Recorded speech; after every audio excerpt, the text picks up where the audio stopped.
ആയിട്ട് വെയർ ചെയ്യാവുന്ന സോഫ്റ്റ് ആയിട്ടുള്ള ഫാബ്രിക്കിൽ വന്നിരിക്കുന്ന കോഡ് സെറ്റിന്റെ കളക്ഷൻ ആണ് നമ്മൾ ഇന്ന് കാണുന്നത്. ഞാൻ ഈ വെയർ ചെയ്തിരിക്കുന്ന ഒരു ബ്ലാക്ക് കളറിലുള്ള ഒരു കോഡ് സെറ്റ് ആണ്. അതിനകത്തേക്ക് ഫോയിൽ പ്രിന്റും ഡിജിറ്റൽ പ്രിന്റും ഒക്കെ കൂടിയാണ് അതിനകത്തുള്ള ഡിസൈൻസ് വന്നിരിക്കുന്നത്. എയർലൈൻ പാറ്റേണിലേക്ക് വന്നിട്ട് രണ്ട് സൈഡിലും ലോവർ പാർട്ടിലേക്കാണ് ഇതിന്റെ സ്ലിറ്റ് വന്നിരിക്കുന്നത്. രണ്ട് കളറിൽ ഇത് അവൈലബിൾ ആയിട്ടുള്ളത്. ഞാൻ വെയർ ചെയ്തിരിക്കുന്ന ബ്ലാക്ക് കളറിലേക്കും പിന്നെ വന്നിരിക്കുന്നത് ഒരു ക്രീം ആൻഡ് ബ്ലാക്ക് കോമ്പിനേഷനിലേക്കുമാണ്. നെക്ക് ഒരു കോളർ നെക്കിലാണ് വന്നിരിക്കുന്നത്. ഫ്രണ്ടിൽ ഒരു വീക്കട്ട് പോലെ കൊടുത്തിട്ട് 2-3 വുഡന്റെ ഷോ ബട്ടൺസ് ആണ് ഇതിനകത്ത് വന്നിരിക്കുന്നത്.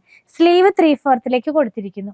രണ്ട് കളറിലാണ് ഇത് അവൈലബിൾ ആയിട്ടുള്ളത്. ഒരെണ്ണം ഞാൻ ഈ വെയർ ചെയ്തിരിക്കുന്ന ബ്ലാക്ക് കളറിലേക്കും പിന്നെ വന്നിരിക്കുന്നത് ഒരു ക്രീം ആൻഡ് ബ്ലാക്ക് കോമ്പിനേഷനിലേക്കുമാണ് കേട്ടോ. നല്ല ഭംഗിയുള്ള സിമ്പിൾ ആയിട്ടുള്ള പ്രിന്റ് ആണ്. ബോട്ടം വന്നിരിക്കുന്നത് പെൻസിൽ ഫിറ്റ് സ്റ്റൈലിലേക്കാണ്. ഫ്രണ്ടിൽ ഒരു ബോർഡർ പോലെയും ബാക്കിൽ ഇലാസ്റ്റിക്കും ആയിട്ടാണ് ഇത് വന്നിരിക്കുന്നത്. ഈ ടോപ്പിനകത്ത് വൺ സൈഡിൽ ഒരു പോക്കറ്റും കൂടി ഇതിൽ ഇൻക്ലൂഡ് ചെയ്തിരിക്കുന്നു. ലെങ്ത് 48 ഇഞ്ചിലാണ്. പ്രൈസ് 1489 ആണ്. സൈസസ് അവൈലബിൾ ആയിട്ട് മീഡിയം മുതൽ എക്സൽ വരെയാണ് ഇതിന്റെ സൈസസ് അവൈലബിൾ ആയിട്ടുള്ളത്. പർച്ചേസ് ചെയ്യാനായിട്ട് വാട്സ്ആപ്പ് ത്രൂ കോൺടാക്ട് ചെയ്യുക. നമ്മുടെ ഷോപ്പിലും ഇതുപോലെയുള്ള കളക്ഷൻ ഇപ്പോൾ കൂടുതലായിട്ട് അവൈലബിൾ ആണ്.